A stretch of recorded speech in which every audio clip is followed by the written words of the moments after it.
Hi, I'm Elaine Harding. Welcome to my blog stampwithelaine.com. Today I'm going to be talking about Stampin' Up's new Blendabilities.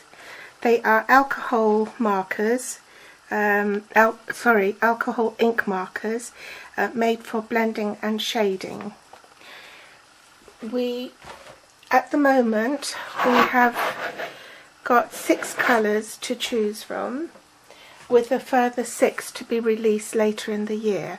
So there's Rich Raspberry, Pumpkin Pie, Daffodil Delight, Old Olive, Cherry Cobbler and Coastal Cabana.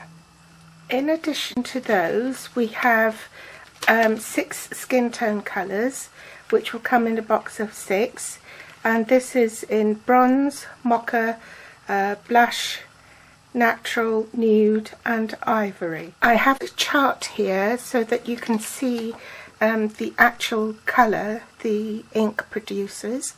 This is Coastal Cabana in the dark, medium and light shade, Cherry Cobbler, Daffodil Delight, Old Olive, Pumpkin Pie, Rich Raspberry, and these are the skin tones. So that's bronze, mocha, blush, natural, nude and ivory.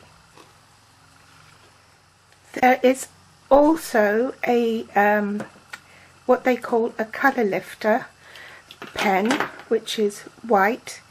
It actually has no colour on it, but it helps you to push the colour if you've made a mistake or something. It's not actually an eraser, but it helps you to push the ink back into your lined image if you happen to go out of line. It won't eradicate the colour completely, but it will just make it much lighter. You will notice that our pens are actually rectangular in shape, and the reason for that is so that it will not roll off the table. On the side of each pen you'll find it clearly marked that that's dark with a dark lid, medium and light. So the pens will come in a little box in a pack of 3, and I think they're $10.95 for 3 pens. They're disposable and they're acid and linen free, so it's safe to use on scrapbooking. You will also notice that there are 3 raised dots on the lid, on the top and the bottom, and that is to indicate that that's where you can grip the lid to take the lid off. Now these are very, very tight. There's a little ridge there, and the reason for it being tight is because they're alcohol based, it will evaporate. So unless the lids are on tight, you might lose all your ink. You will also see that the inside the barrel, inside the lid, there's a cylindrical housing, so you have to be quite accurate when you're putting the lid back. So the best way to do that is to lay it on the table and put the lid onto your pen and then hear it click. So if you don't do that, and if you misfire or misdirect your pen, it could damage the nib. The nib too is made out of nylon fibres, so it won't fray. And you'll also notice, just as in our ordinary markers, that there's a thick line here which indicates that's the brush end, and a thin line there for the bullet end or the fine tip, which you can use for journaling. Word of caution: you can only use Memento ink with the alcohol based pens. Otherwise, if you use StazOn or any other ink, you're likely to find that it will bleed. I've been experimenting, and this image is from the flower shop. Now there's no right or wrong way of colouring. It's really a question of personal preference.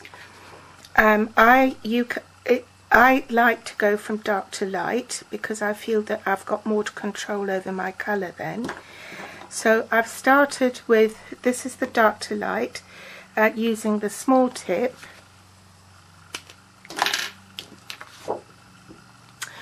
And I've just followed the artwork in this one. And then next on this picture, you'll see that I've used the brush tip to blend in these lines here, and then I covered more of the petal. I've zoomed in on this last flower to show you how I go about it. It is best to colour only one petal at a time. Your ink needs to be still wet so that you can move the ink around. Let's take that off. So for this one, I'm doing the artwork, so I've followed that line.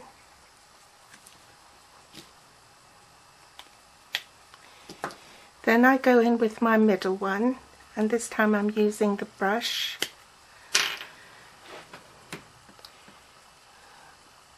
So I'm colouring over the brush, the dark bit too, so that it will blend.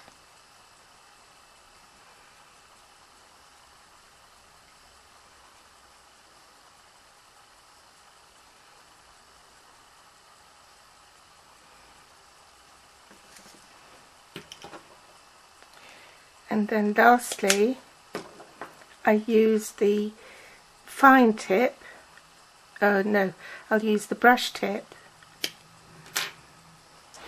and colour the last bit, and I'll leave a little bit of white space as a highlight. So essentially there's only one layer of colour there, but I will go over the dark as well as the medium so that I'm blending it all together.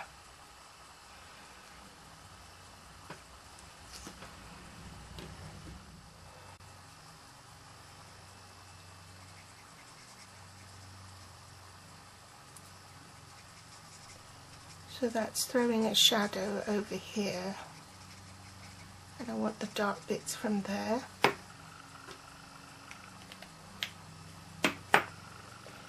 And then the medium pen, still using my fine tip, I go over the dark and then cover a bit more of the petal, go over the dark, and I'm covering the dark bit as well.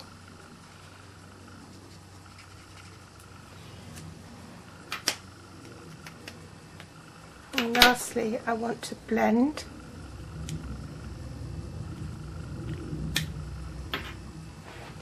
So again, the dark, medium to light. So this bit here, I've only got one layer of colour.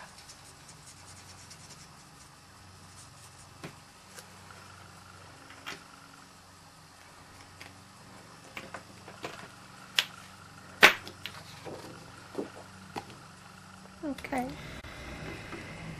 Now this one, I'm pretending that the light is directly from above, so therefore the outer edges and possibly the centre, because it's much deeper down, will be the darkest areas. So I've coloured the tip of the flower, and I've also coloured the centre. Then I use the medium pen to pull the colour from the dark bits round the edges and the middle, and then covered more of each petal. And so now this is the last one, and I'll show you from start to finish. So first with the dark colour, and I'm using the fine nib. So here it's very, very dark. And I just want a little bit on the edge here.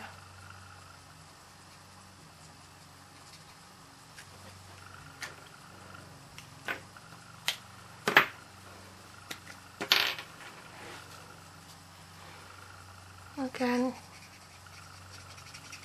blending.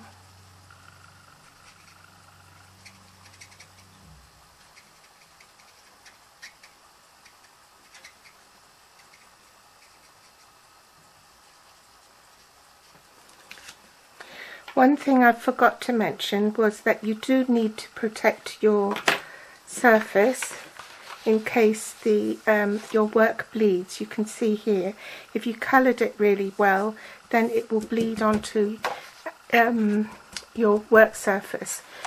So it's best to put a plastic sheeting underneath, or several layers of grid paper, so that it doesn't damage your furniture.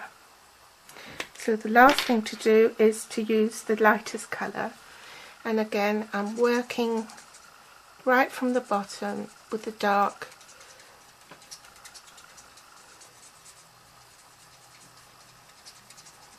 blending that.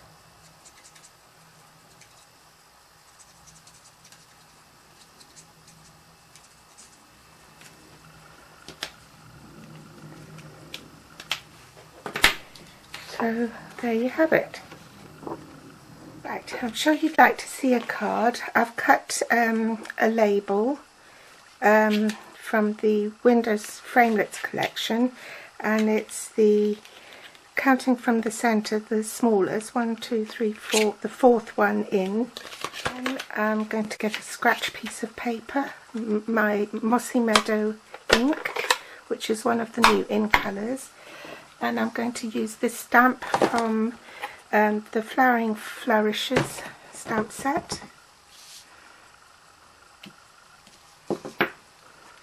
Then a scrap piece of paper, Whisper White, and from the Flower Shop bundle, I'm going to use this stamp and another new in colour, Blackberry Bliss.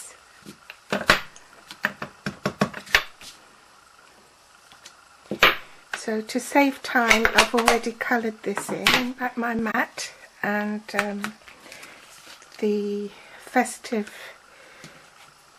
piercing mat, and then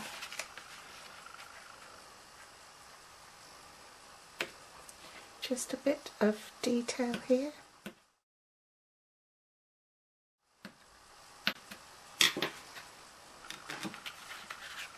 Sponge daub the sides in Mossy Meadow.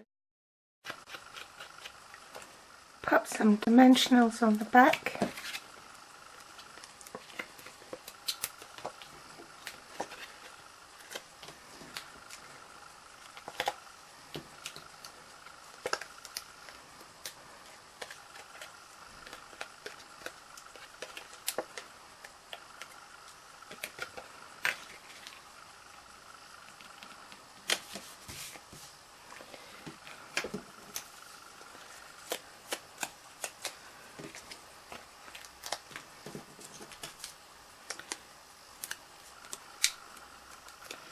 My flowers on.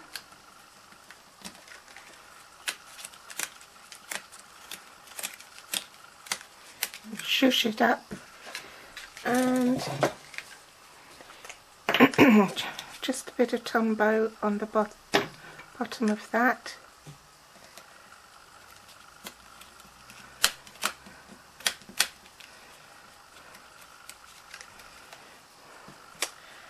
And just to save time, I've already stamped inside, and I will leave it blank so that it can be an emergency card.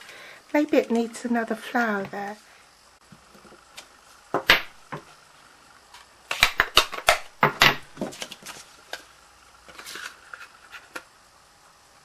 Fetch another flower out.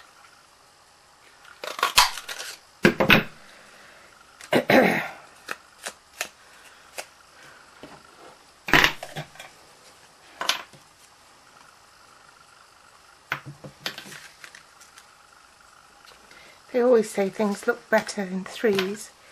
So there you go. So I hope you've enjoyed today's tutorial on Blendabilities. Here are some other cards I did using Blendabilities. So thanks for watching, and I'll see you again next time for more inspiration.